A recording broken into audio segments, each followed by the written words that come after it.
What's up guys, Reese here, and today we're going to be asking the question, is the original iPhone still worth purchasing today? Let's find out. The original iPhone was released on June 29th, 2007 for the two prices of £499 for the 4GB model and £599 for the 8GB model. Later on in February of 2008, a 16GB model was released after the price of the other models were dropped. It has the Samsung 32-bit RISC ARM CPU, which was underclocked at 412MHz with 128MB of memory, and 1400 mAh battery, 850, 900, 1800 and 1900MHz quad-band GSM GPRS or Edge support, 802.11 Wi-Fi and Bluetooth 2.0. It featured a 3.5-inch 320x480 display at 163 pixels per inch. It's initially shipped with iOS 1.0 but maxes out at iOS 3.1.3. I don't remember the exact model you need, but it's pretty hard to get an original iPhone with iOS 1.0 on now, or even install iOS 1.0 now, because you need a specific model of iPhone made before a certain cutoff period. I don't remember the exact cutoff period, but just thought I'd throw that fun little fact in there. As far as I/O, the iPhone has a 30-pin dock connector which can be used for charging and transferring data files, a speaker and a microphone along the bottom, a retracted headphone jack so only Apple headphones would work with it, the SIM card tray, and a power button on the top. Volume rockers and a mute button on the left side, a 2-megapixel camera on the back, the home button on the front, and an earpiece on the front. The main selling point of the original iPhone was how easy it was to use. Up until this point, customers were used to the standard plastic keyboard type phones which weren't as easy to use, but then Apple introduced the multi-touch display, making iPhone the easiest phone of its generation.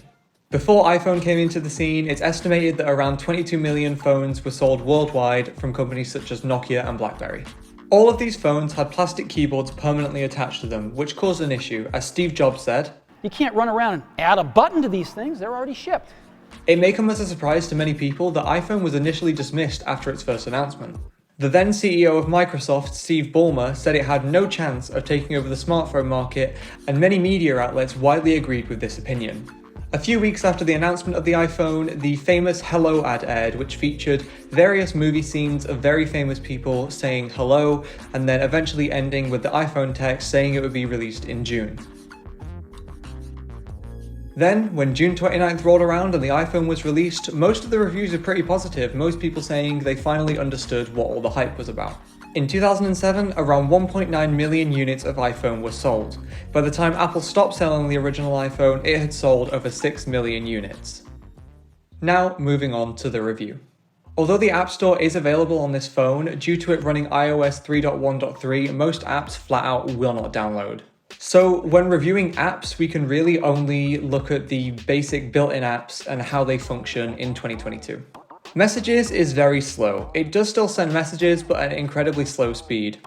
A small screen is not ideal for typing on either, and it has no emojis. The calendar runs well enough. It can't sync with iCloud as it is so outdated, but you can add events if you need to. Photos massively lowers the quality of images, presumably to keep up with the old software. It will not import any videos whatsoever, and you are limited to very, very basic features. The camera app is extremely slow. The shutter stays closed for a significant amount of time before you're actually able to take a picture, and I will speak about the actual images in a later section of the video. Having the YouTube app built into the iPhone is cool. It feels very nostalgic, but there is absolutely nothing you can do with it because it's been completely unsupported. The Maps app works surprisingly well for how old this phone is. It's a bit slower updating, but it's still very usable with today's standards. The Weather app has an outdated server and will not update any weather at all, rendering it completely useless.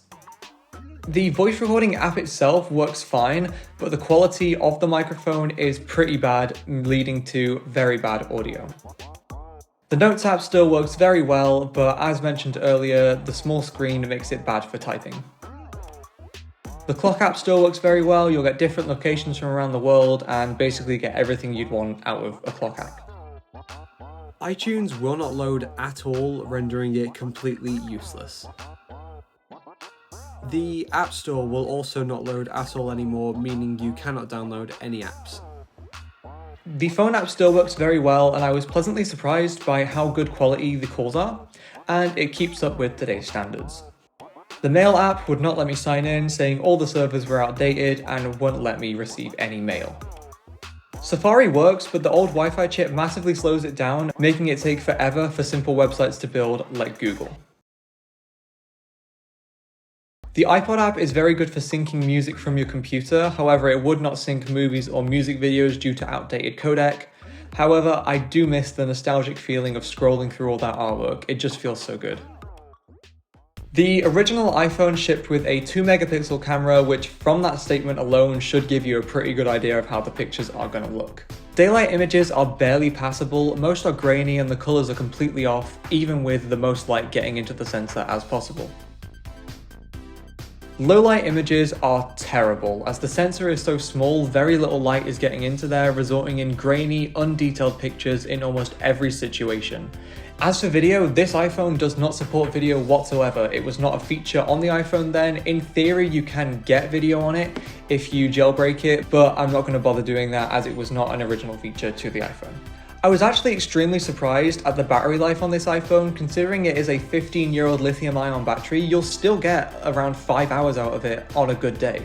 And I do just want to say this variable is not fixed. I suspect if you bought an original iPhone which someone had used a hell of a lot more, then the battery would go down a lot quicker. I suspect that this one I bought here, the user didn't use it that much, so the battery is still pretty unharmed.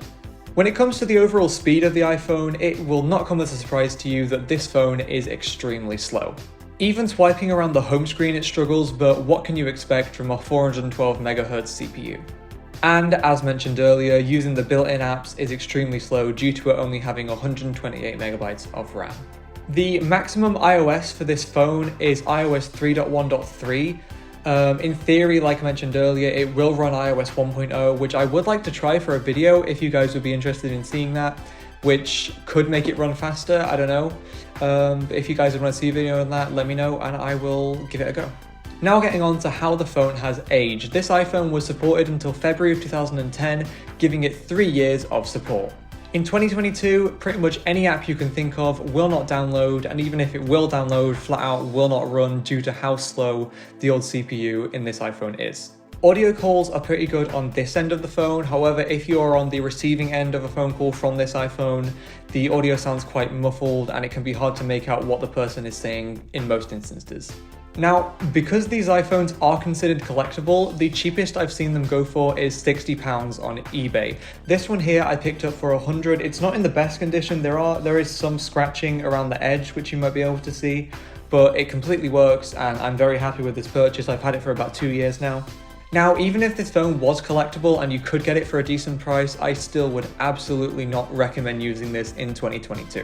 Even if you just wanted like a backup phone for sending texts or making calls, I still would not recommend it. The outdated hardware makes it basically impossible to do these basic tasks, and the tiny screen makes it very difficult for typing, and a lot of spelling mistakes will end up popping up and your text just might not even end up sending. They'll send off somewhere, they'll end up halfway around the world when you were just sending it to Manchester. It's just not worth it.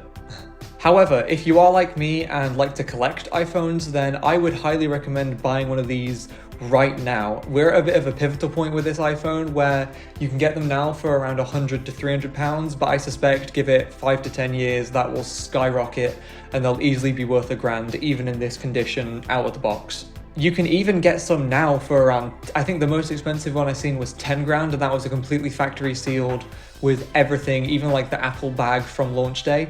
So yeah, these phones are going to be worth a lot of money one day. But yeah, that is it for this video. If you enjoyed it, please don't forget to smash that like button, press subscribe, and also click the little bell so you'll be notified whenever I upload, and leave a comment down below. So yeah, see you later. Bye.